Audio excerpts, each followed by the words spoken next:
సాంప్రదాయాలకి ప్రతిరూపం తల్లి. 4 కోట్ల తెలంగాణ ప్రజలు దశాబ్దాల కాలం పాటు పోరాటం చేసి అమరులై సాధించుకున్న తెలంగాణ రాష్ట్రంలో ఈరోజు మన తెలంగాణ తల్లిని ప్రతిష్ఠించుకోవడం మనందరికీ గర్వకారణం. ఈ సందర్భంగా ఉమ్మడి రాష్ట్రంలో సమైక్య పాలనలో ఆనాడు తెలంగాణ సంస్కృతి మీద సాంప్రదాయాల మీద దాడి చేయడమే కాదు, హవయేళన చేస్తూ తెలంగాణ ప్రజల్ని అవమానించిన సందర్భాలు ఎన్నో మనం చూసినాం.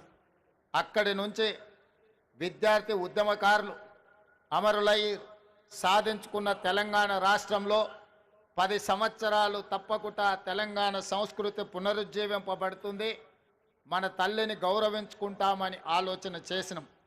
కానీ ఒక వ్యక్తి, ఒక కుటుంబం, ఒక రాజకీయ పార్టీ తమ గురించి మాత్రమే ఆలోచన చేసి 4 కోట్ల తెలంగాణ ప్రజల యొక్క ఆకాంక్ష పట్ల నిర్లక్ష్యం వహించడం వల్ల ఈనాడు ప్రజాప్రభుత్వం తెలంగాణ రాష్ట్రంలో ఏర్పడ్డ తర్వాత తెలంగాణ రాష్ట్రంలో తెలంగాణ ప్రజల యొక్క ఆకాంక్ష నెరవేర్చాలన్న ఆలోచనతో నా సహచర మంత్రివర్గ సహచరులందరూ సంపూర్ణమైన సహకారంతో ఈరోజు ఈ కీలకమైన నిర్ణయాలు మనం తీసుకోవడం జరిగింది.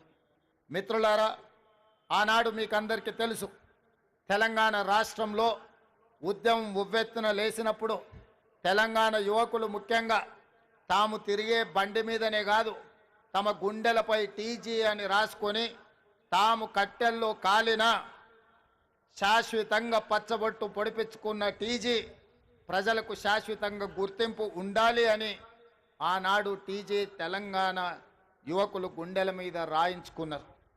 కానీ తెలంగాణ రాష్ట్రం ఏర్పడ్డ తర్వాత ఆనాటి ప్రభుత్వం తెలంగాణ రాష్ట్రం అంటే టీజీ అని కాకుండా టీఎస్ అని నామకరణం చేయడం ద్వారా తెలంగాణ ఉద్యమకారుల ఆకాంక్షను ఆనాటి ప్రభుత్వము నిర్లక్ష్యం చేసింది.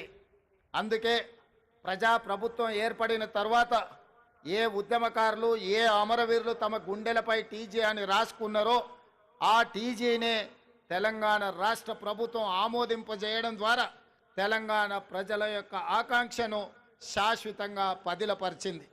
ఇదే కాదు, ఈనాడు ఇక్కడున్న నిరుద్యోగ యువకులు, ఉద్యమకారులు, విద్యార్థులందరికీ తెలుసు. అదే కాదు, ఉస్మానియా యూనివర్సిటీ, కాకతీయ యూనివర్సిటీ గోడల మధ్య మారు మ్రోగుతున్నది ఈ రోజుకు కూడా జయ జయ హే తెలంగాణ జనని జయ కేతనమని. ఆనాడు తెలంగాణ ఉద్యమాన్ని ఉవ్వెత్తున లేపి ఆనాడు ఉద్యమకారులకు స్ఫూర్తినిచ్చి తెలంగాణ రాష్ట్ర సాధనలో ఎంతోమంది కవులు, కళాకారులు గొంతెత్తి పాడిన సందర్భంలో అందరికీ ఆదర్శంగా నిలబడ్డ అందశ్రీ గేయం రాష్ట్ర గీతంగా మార్చుకుంటామని ఉమ్మడి రాష్ట్రంలో సమైక్య పాలనలో మనం ఎన్నోసార్లు చెప్పుకోవడం జరిగింది. 10 సంవత్సరాలు ఎదురు చూసినాం, కానీ ఆనాటి పాలకుల యొక్క ఆలోచన నాకు తెలీదు. ఎందుకో జయ జయ హే తెలంగాణ అనే గీతం రాష్ట్ర గీతంగా అవతరించలేదు. అందుకే ప్రజాప్రభుత్వం ఏర్పడిన తర్వాత అందశ్రీ గారిని సంప్రదించి వారి ఆలోచనల మేరకు గాయకులతో మాట్లాడి ఈనాడు అధికారికంగా జయ జయ హే తెలంగాణ గీతాన్ని రాష్ట్ర గీతంగా మార్చుకోవడమే కాదు, రాష్ట్ర పరిపాలనకు గుండెకాయ లాంటి సచివాలయంలో ఆ గాయకుడు, ఆ రచయిత అందశ్రీని సన్మానించుకోవడం జీవితకాలం గుర్తుండిపోయే ఒక మధుర జ్ఞాపకం. ఇంత గొప్ప అవకాశం, అదేవిధంగా రాష్ట్ర సాధన సమయంలో రాజకీయ పార్టీలు, వ్యక్తులు వాళ్ళ ఆలోచన పరంగా అది ఆలె నరేంద్ర గారు కావచ్చు, విజయ్ శాంతి గారు కావచ్చు, కల్వకుంట్ల చంద్రశేఖరరావు గారు కావచ్చు, లేదా చాలామంది ఉద్యమకారులు ఆయా రాజకీయ పార్టీల యొక్క ఆలోచన, వాళ్ళ విధి విధానాలకు అనుకూలంగా ఆనాడు తెలంగాణ తల్లి ప్రతిమను వారు సృష్టించుకొని ఆయా రాజకీయ పార్టీలు వాటితో ముందుకు కొనసాగినాయి. కానీ జూన్ 2, 2014 నాడు తెలంగాణ రాష్ట్రం ఏర్పడిన తర్వాత ఆనాటి పాలకులు 10 సంవత్సరాలైనా ప్రభుత్వ అధికారిక కార్యక్రమంగా కానీ లేదా తెలంగాణ తల్లి యొక్క ప్రతిమ అధికారికంగా ఇలా ఉండాలి, తెలంగాణ తల్లి అవతరణ ఉత్సవాలు ప్రతి సంవత్సరం జరుపుకోవాలన్న ఆలోచన ఏ రోజు కూడా చెయ్యలేదు. తెలంగాణ తల్లి 10 సంవత్సరాలు వివక్షకు లోనైంది.